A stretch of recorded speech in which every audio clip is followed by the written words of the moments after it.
Good afternoon, y'all. Welcome back to the Beit Midrash. Good to see y'all here. Good to have you back. And for those of you whose cameras are off, it's still nice to see you here, or nice to know that you're here, even if I can't see you. And then we'll see you when we see you. But glad to have everybody joining us. Glad to have you here, and glad to be learning together, as always. So, in our book, God of Becoming in Relationship, by Rabbi Bradley Shavit Artson. We're now starting to transition. So up till now, it's kind of been a baseline of what are the basics of process theology? What are kind of the fundamental concepts, and how does it relate to certain topics that are important, broadly speaking, for Judaism. Now, in part two, he's going to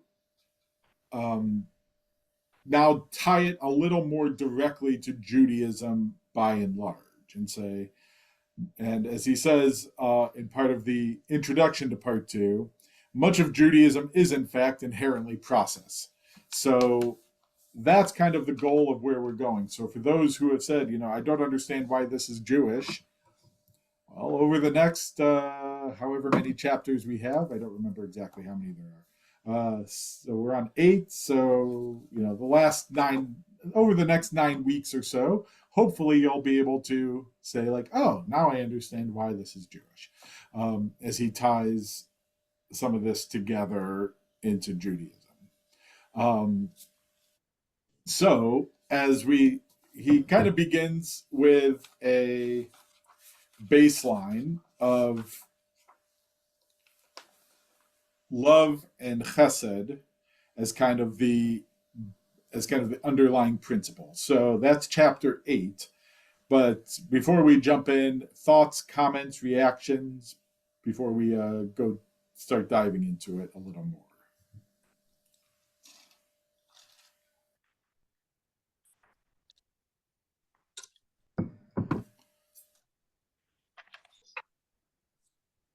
Everybody's good. That's nice to hear. Yes, Stuart. I think the concept has been brought up throughout this book that I think that you can't just talk about things. You have to put your words into action. And I think that's, again, emphasized in this thing. To me, that's what chesed is. I mean, love is love, but chesed is taking love and putting it into action. Yes, or as he says, chesed is a process of embodied loving, right? That, you can say you love someone, but if you don't act like you love them, then how much love are you actually showing? How much do you actually love them if you're not willing to show and demonstrate it? So, yes, there is a level at which he is making the argument that the love you have has to be acted out. But he's making, I think, a little bit of a deeper argument here as well, that the underlying principle of Judaism, he's arguing, is chesed at its core. He's going to have to circle back to that to show how that plays out in the rest of the book. He's going to have to kind of lay that out and prove that a little more than he does, I think, here. But I think that's kind of the baseline foundation on which he's trying to build his argument. But at least he has Hillel on his side, right? Wasn't he the one that said the whole Torah is love thy neighbor as thyself? No, that's a slightly different one. That's Rabbi Akiva, I believe. Akiva, okay. One of the greats. Hillel is the one who says, the Roman comes to him and says, teach me the entire Torah while standing on one foot. And he says, what is hateful unto others what is hateful to you, do not do unto others.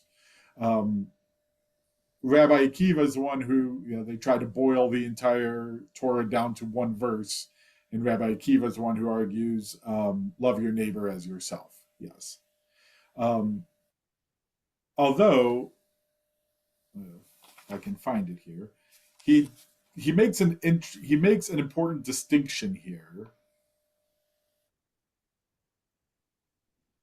Or am I thinking of another book? There you go. This is the difference between ahava, which is love, and chesed.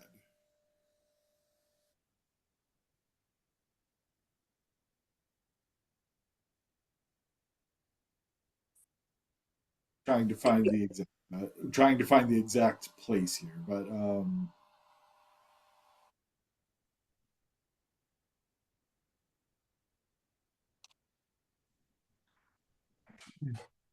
he does have what you kind of get. It's the Jewish love is dynamic and persistent.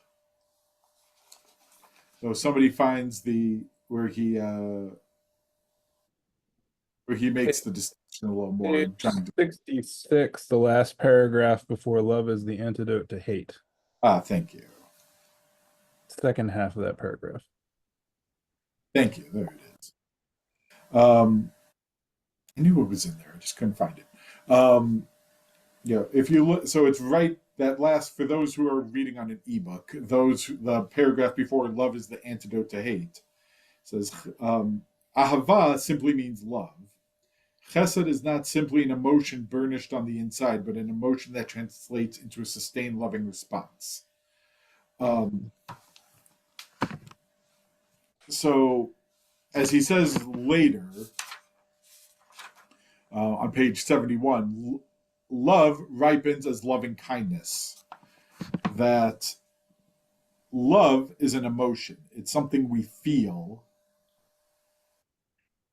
It's something that we kind of have internally, but that chesed is the physical manifestation of love brought into the world, which is a little bit what Stuart was saying too, is that it's not enough to just feel the emotion, you have to actually act it out as well. And so how do we act out our love? We do it through tzedek, justice, shalom, peace, and bracha, blessing and well-being.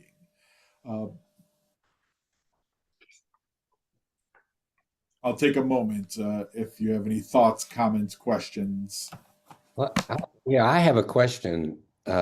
He sort of emphasizes, on that paragraph in 66 that Josh was saying, that chesed is covenantal love.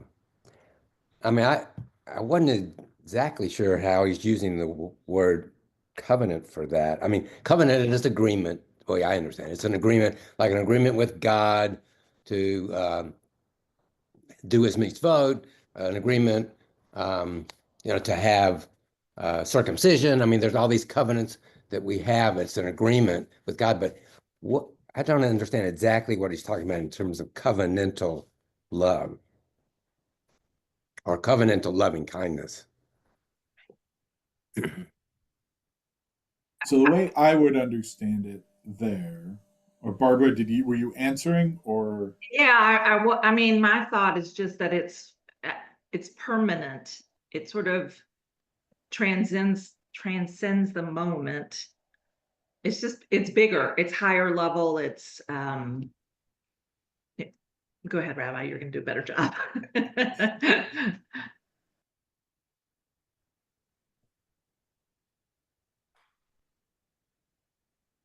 So I think there's two levels of covenant, and two ways you could maybe read or understand this. One level is, while we don't often think of it this way, in some sense, we are in covenant with those with whom we interact. There are terms of the relationship that we are bound to in every interaction, and we are not supposed to go outside those bounds of the relationship. So, and when you do go outside those bounds, it creates tension or struggle or problems in that relationship. So I think, in some sense, covenantal love can be seen in a way of the way we love each other and act within the bounds of the covenant we have with each individual. That kind of, if that makes sense. Yes? So society sort of puts guardrails along the way that we should relate to one another. And it is different. I mean, in different cultures, different religions, I think the boundaries are different. But that's what you're trying to say. Judaism has its certain covenantal boundaries. Yes. And approaching those boundaries with an approach of love and seeing them as an approach of, as a manifestation of love as well. That boundaries are an expression of love, not an expression of dislike. And that if you respect those boundaries, there's a level at which you are showing love. I think that's one way you can look at it. The other way is that part with our relationship with God and our covenant with God, there is an element of love involved. And part of the way we show our love for God is the way we show love for God's creation. And so part of our covenantal love that we express with God is in the way we treat and react, excuse me, respond to God's creation around us. And that too is an act of love if we can act lovingly with it. Does that make sense? I understand you better than I do the rabbi.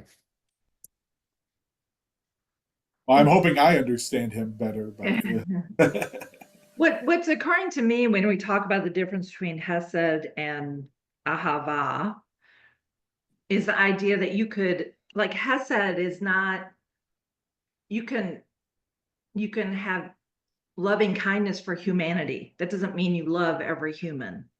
So that's what I'm trying to get at, that idea that it really is different, because it's not even about, it's not the love between me and my spouse. It's bigger. yeah, I generally think I agree with you. I would maybe tweak it that you are supposed to love all people, but you don't have to like all people. There's a difference between those. You can love someone and not like them in the moment, but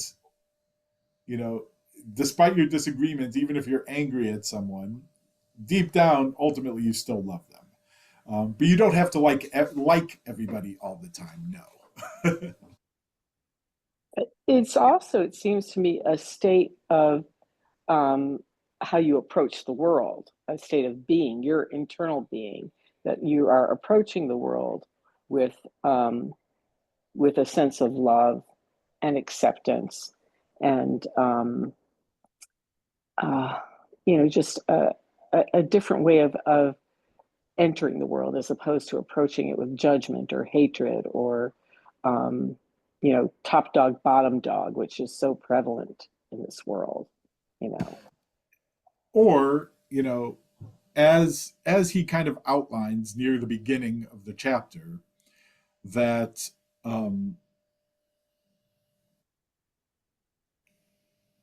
or he outlines at the beginning of the chapter, but I think he outlines it better. No, maybe not. I thought he outlined it. I have to find the quote again, but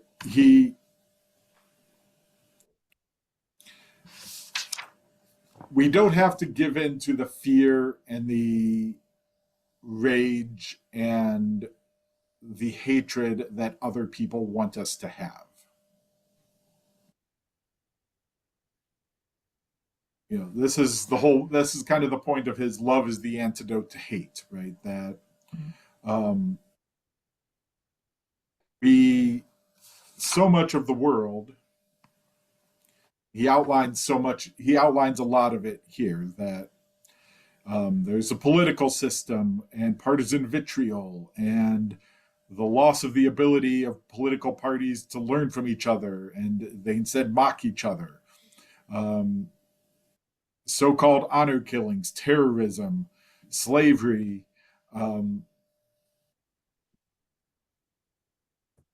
So bottom of page 65 for those who have the book, but it's kind of the middle of the dominant hate transformed by emergent love section for those on the ebook. That the more people fear, the more they surrender to hate.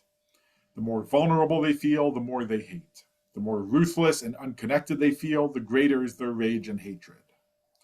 Adrift in meaninglessness, they confuse hatred for purpose, and multitudes cling to their desperate disdain of those they don't really know as a way of anesthetizing their own fragility.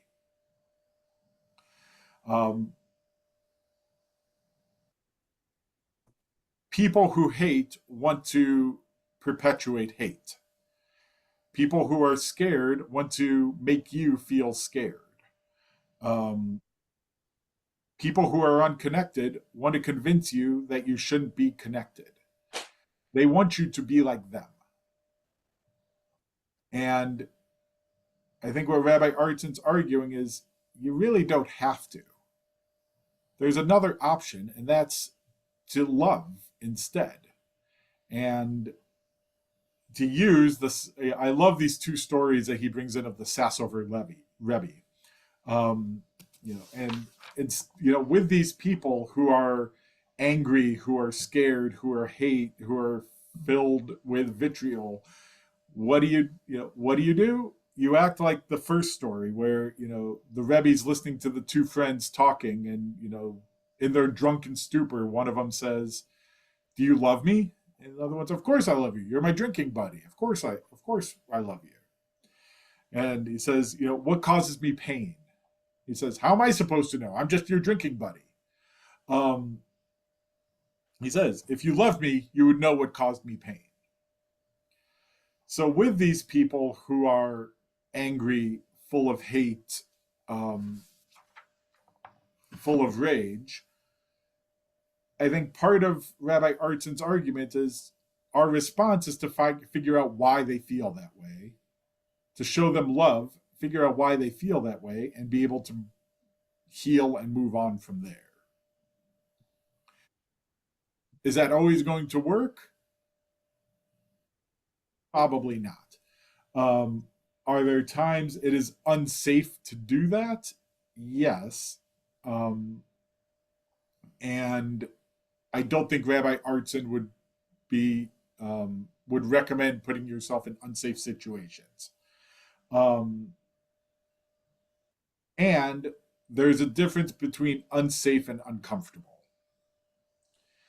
So putting yourself in an uncomfortable situation to have that conversation, yes. Putting yourself in an unsafe situation to have that conversation, no.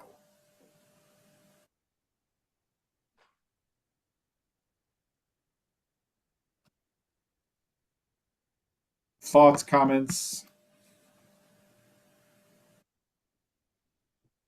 Yes, Lisa.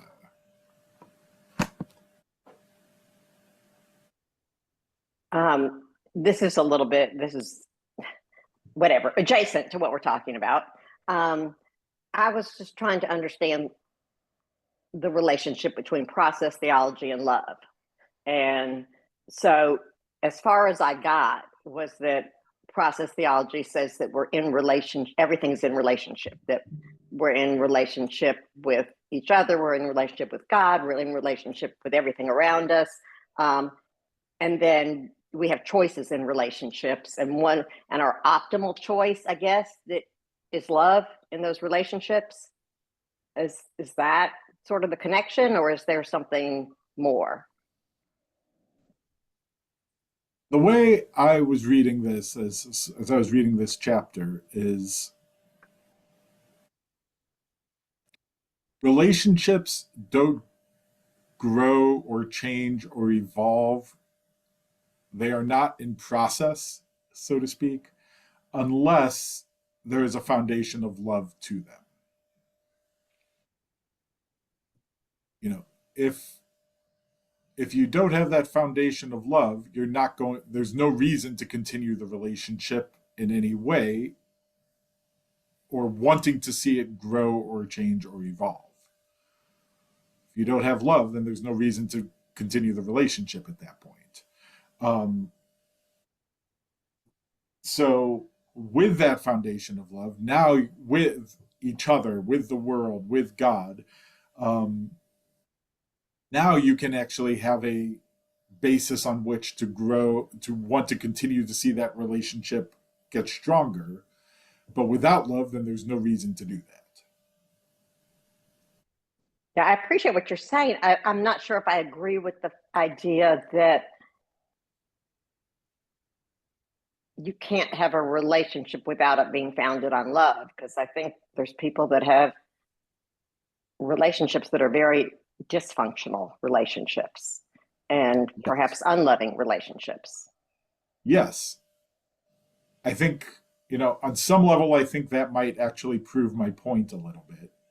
That if you have a relationship not founded on love, it's going to eventually become dysfunctional, unloved, and you're going to struggle with the relationship generally. For it to be successful, you want to have that connection in a way that you want to see each other flourish, and you want to see each other grow, and you want to see the best for each other. And the only way you can do that is if there's love together for that. Okay, but like if we look at groups, I'll just say one more thing, then I'll let other people talk. If we look at like groups of people, like the Israelis and the Palestinians, and they are in a relationship with each other. It's not, for the most part, it's not based on love, and the relationship hasn't gone away, even though it's not based on love. Yes, and exactly. Why is this part of such a dysfunctional relationship? Because it's based on animosity, it's based on fear, it's based on hatred. It's not based, that's why we're not able to make much progress, because they're trying to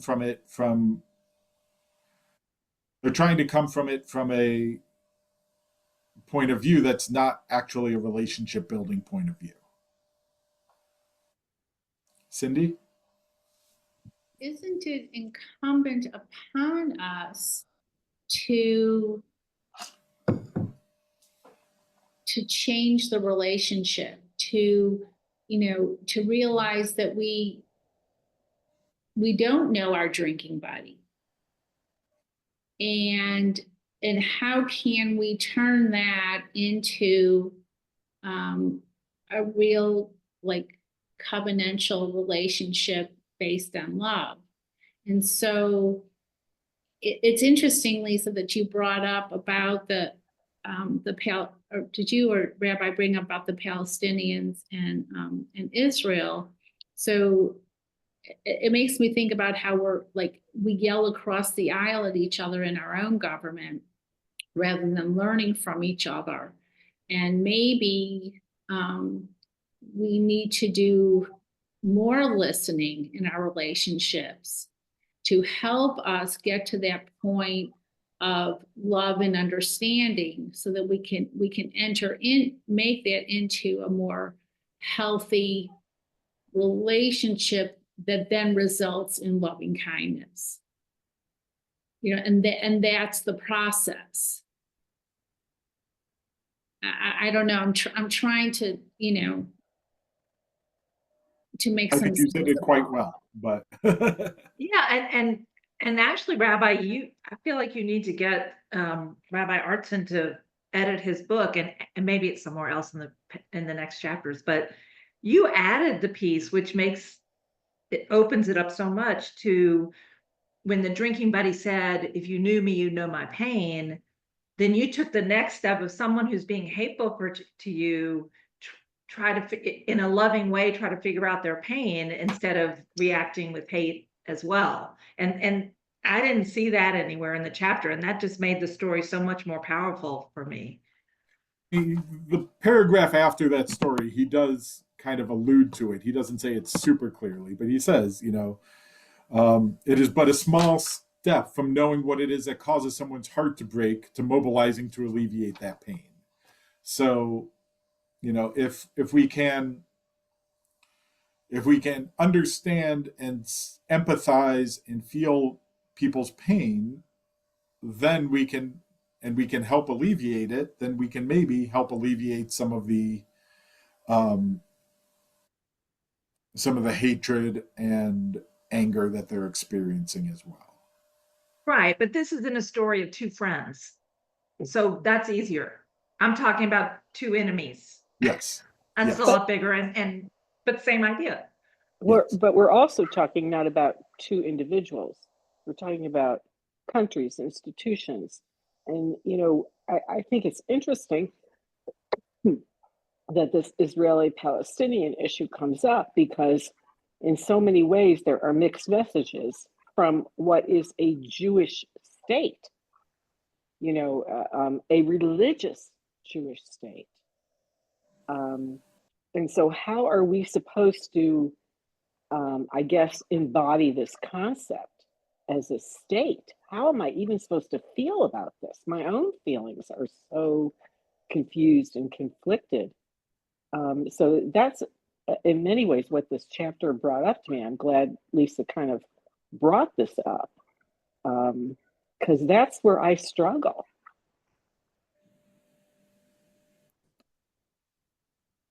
Yes.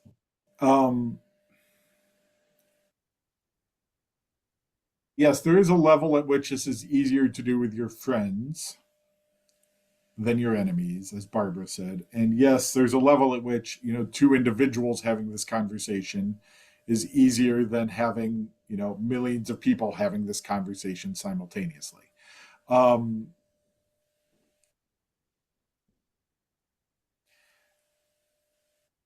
Look, at the risk of sounding unpopular, I'll say, it falls on everybody to be able to approach it from a desire to want to see this relationship actually succeed and grow and build.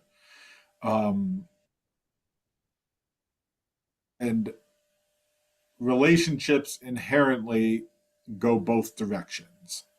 So you can't just say, well, I'm doing my best, but the other person's not. Ultimately, it has to go both ways, and both parties have to be willing to see that happen. And thus far, I'm not sure that's happening. So just listening to everybody, I don't think it was addressed in this chapter, but I think that there are levels of love. I think there's different levels of love. I think there are different levels of chesed, loving kindness. As an example, you listen to the rabbi's sermon, you get very inspired to go out and do something wonderful, a good deed. But it sort of came from the rabbi. It didn't initially come from you. But then if you're able, that's at a certain level of goodness. But I think an even higher level of goodness is when it just comes from within and you do this on a regular basis. It reminded me of, was it Maimonides who had the various levels of charity that define different? That's what it reminded. They're all good, but the highest level maybe is the best.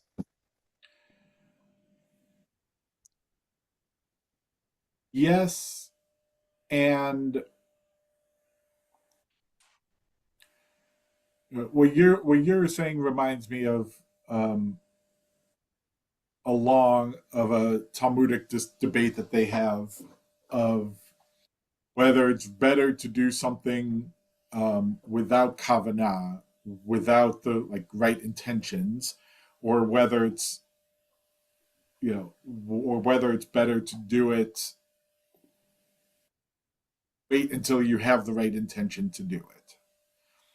And part of where where most people interpret that they come down as is It's better to do it without the intention, because then you'll eventually come to do it with intention. Better to be inspired by better to do it because the rabbi inspired you to do it now than to wait for you to be inspired on your own.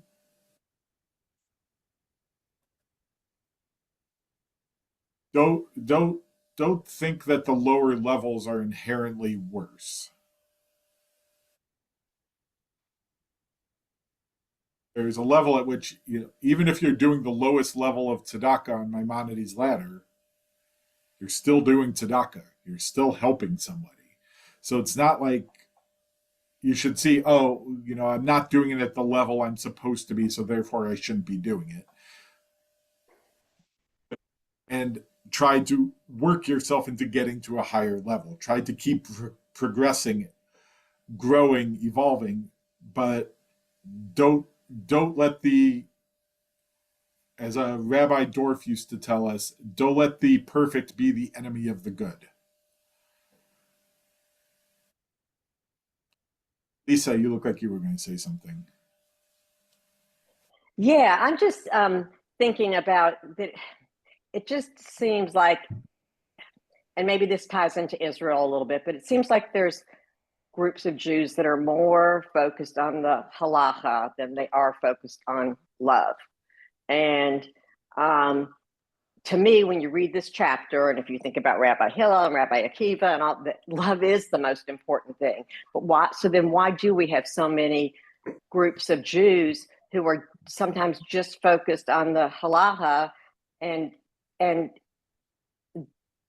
don't prioritize love at all? So I think there's two answers to that question. I think one, ties in a little bit to what I was saying before, is that, you do the halacha with the hope of gaining love by doing it. But that, you sometimes can lose the forest for the trees. So I think there's a level at which I think, you just follow the halacha, then you'll live a good life and you'll be loving and you'll do all these things. If you follow the halacha, God will kind of guide you to that path. I think that's kind of the hope and the presumption they have in that approach. We can argue and debate whether or not it actually works, but that's a different, I think they would say it does, but, we might feel differently. The second, Well, I think... and they can work sometimes, but not always, too. Yes. Yes. And, I don't necessarily entirely disagree with that approach either, that I do think there's a level at which you understand the halakha can help you understand what God wants you to do.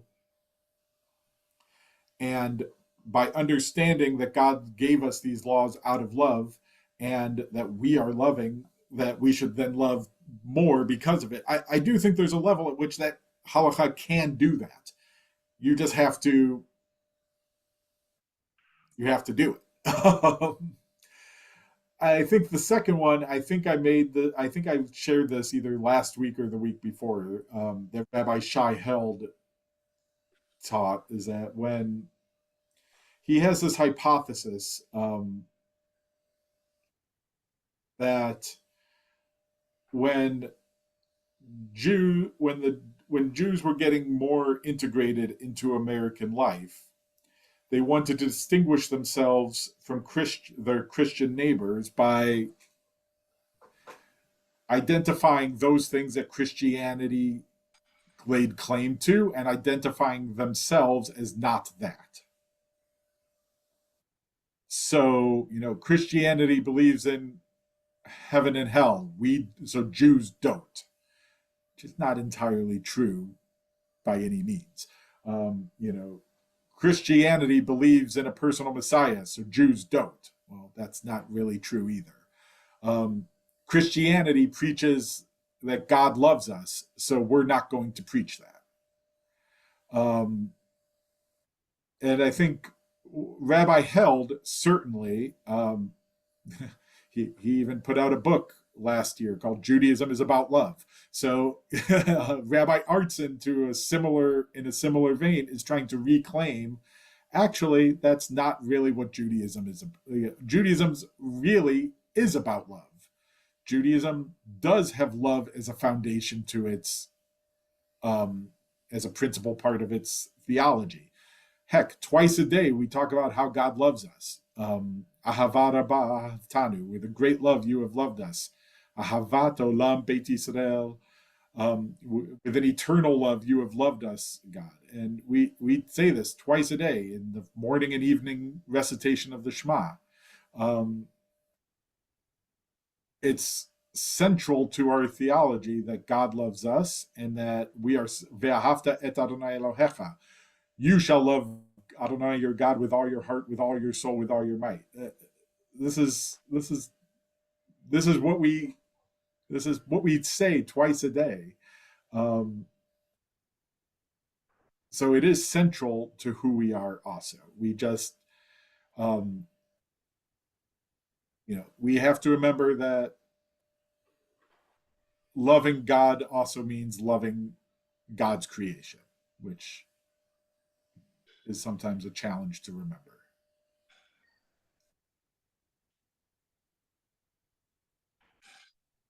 Other comments? Yes, Margaret. I wanted to go back to the point that Stuart made earlier about the different levels of I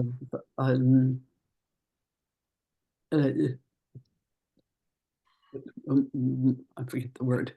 What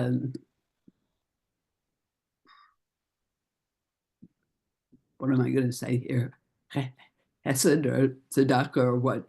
And the point that I wanted to make about that was that your intention affects you, but if you do a good deed or you do a deed of loving kindness for someone else, the level of the intention that you have does not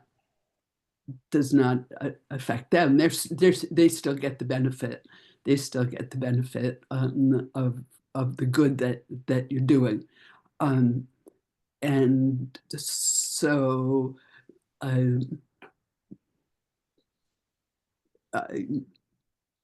you shouldn't be held back by the fact that you're not that you're not able to achieve the highest level of kavanah, or the highest level of intentionality in what you're doing. Thanks, Margaret. I mean, by the way, my wife is probably the goodest person that I know. I mean, all of her deeds come from deep down, and they're not inspired by others. They're inspired by herself. She's a wonderful person.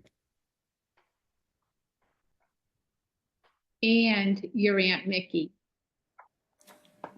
Indeed. Indeed. The ultimate goodness with the ultimate intention. Yichrona livracha. Yes. So, Rabbi, let me ask you this question. What was this? There was a quote. This is on page 72, sort of in the right before. Good. I was kind of getting to that end part. So good. Well, I mean, this. Let's see. If you fulfill the law of kindness to birds, you will fulfill also the law of freeing the slaves. So I presume there's nothing special about birds, but they're talking about, I guess, love or acts of loving kindness that you may give to something like a dog or a bird or some inanimate, a tree. That those are acts of loving kindness that can be at a very high level, like freeing the slaves. Is that the message we're supposed to take away? So I want to back up for half a second, and then I'll get back to your question. Is what Rabbi Artson proposes here is that the love is the emotion, and chesed is, as he says, is kind of the fruit that ripens from that love. So for us as Jews, there's kind of three kinds of fruit that are supposed to develop from that love, and that the chesed kind of leads towards. One is tzedek, justice. As he says, love and justice are not conflicting values. They are dual expressions of one core value.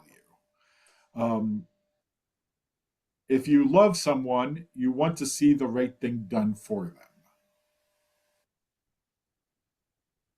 And sometimes that means, they need to, it's the gentle way to say it. They need to experience the consequences of their actions. That can be justice sometimes. And protecting people from the consequences is not necessarily an act of love. It's an act of protection and defense, but they don't necessarily learn and grow from it. Love is the source and the root that nourish justice, while justice is the fruit and the flower of determined abiding love. You kind of need both. And if you care, then you need to see justice served out as well.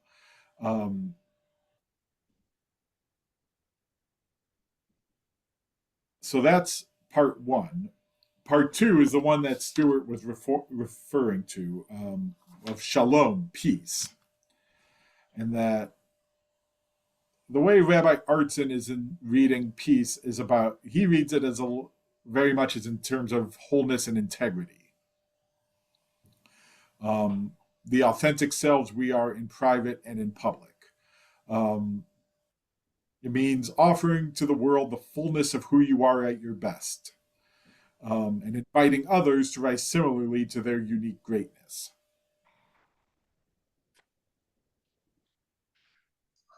So it's about being authentic to who you are and living your life true to your values, both in private and in public. And that's part of how we express chesed and how we experience shalom. And the last one is bracha, blessing and well-being. Make ourselves a blessing and commit to being grateful for the blessings in our lives. Of God, recognizing God is the source of all blessing, and blessing God, and then acknowledging the particular loving kindness that God has granted us in that moment, for whatever it might be. So these are ways that we express our chesed generally. And to Stuart's point in question, there's a midrash that Rabbi Artson cites just at the end of the shalom section, right before the bracha section, that if you fulfill the law of kindness to birds, you will fulfill also the law of freeing the slaves, and you will thereby hasten the advent of the coming Messiah. So what is that midrash proposing? It's proposing that,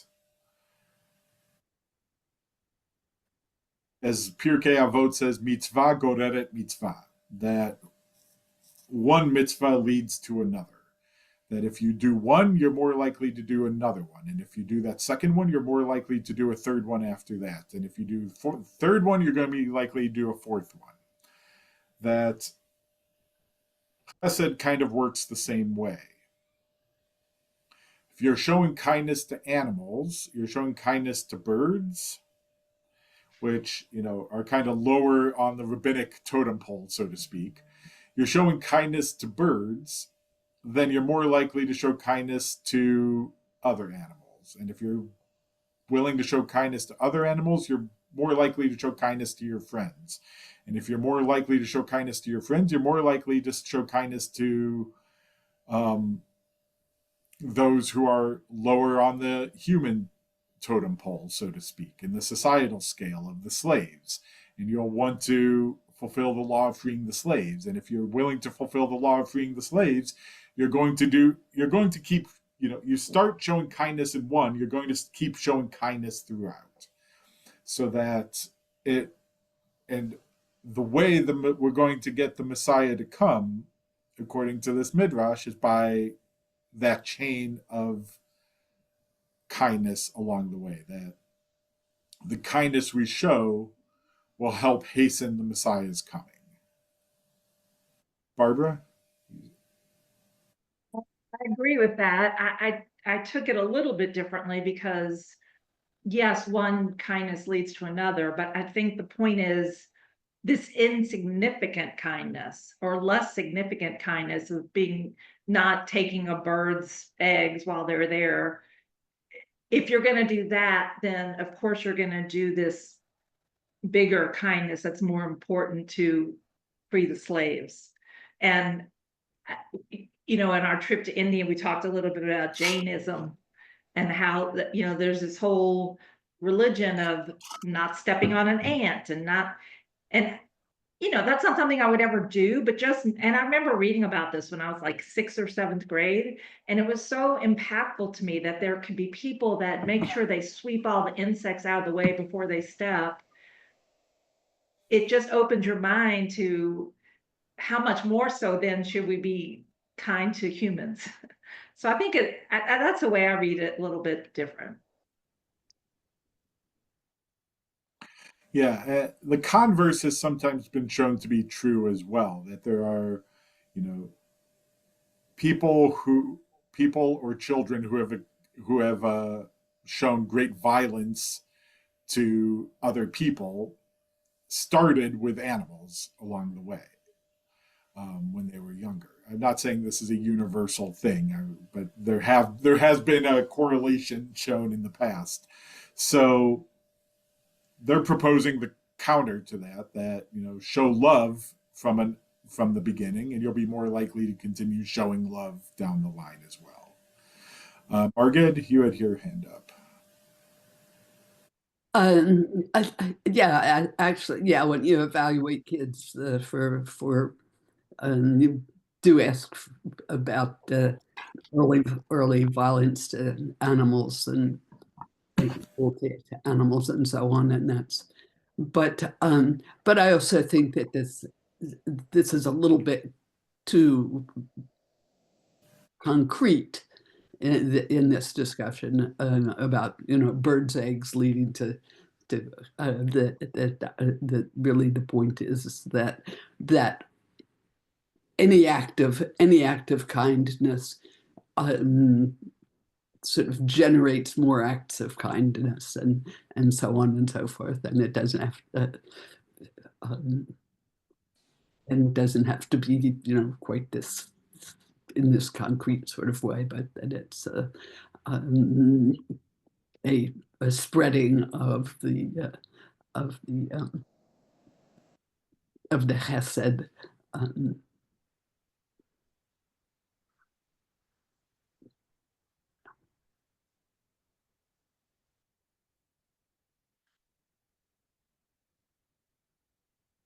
Any other thoughts, comments, questions?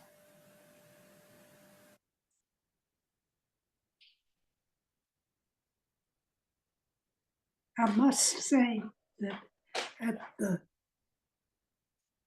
rereading the law of kindness to birds, the image I had as I was reading that had to do with his ability to fly freely, to move in the world without someone else telling him where to go, when to go, or not to go at all.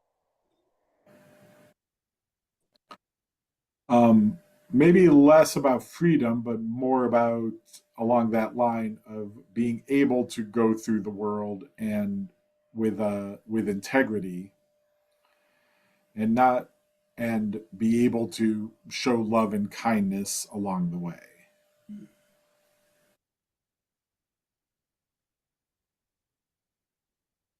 So, Rabbi Artson kind of concludes, we strengthen our resolve to connect with each other in a deeper love and a more persistent loving kindness. And that love works its transformative magic as we grow to love ourselves, body, and soul. So that's a nice segue into next week when we'll talk about body and soul together and their integration together. But in that's a good kavanah for ourselves for the coming week, is that may we continue to love God's creation and the world that God gave us, and be able to express that love through acts of chesed, whether it's through tzedek, whether it's through shalom, whether it's through pursuing justice or pursuing wholeness and integrity or pursuing blessing, or finding out what somebody else's pain is to help alleviate it. However we find the chesed, express the chesed, may we be able to bring it powerfully into this world. So, Amen. Thank you all for learning together. Thank you for being here. And wishing everyone a good week. If I don't see you for Low Waste Shabbat on this week, then Shabbat Shalom ahead of time.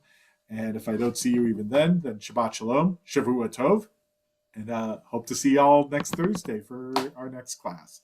So take care, everybody. Be well, and good to learn with y'all. Thank you, Rabbi. Thank you, Rabbi.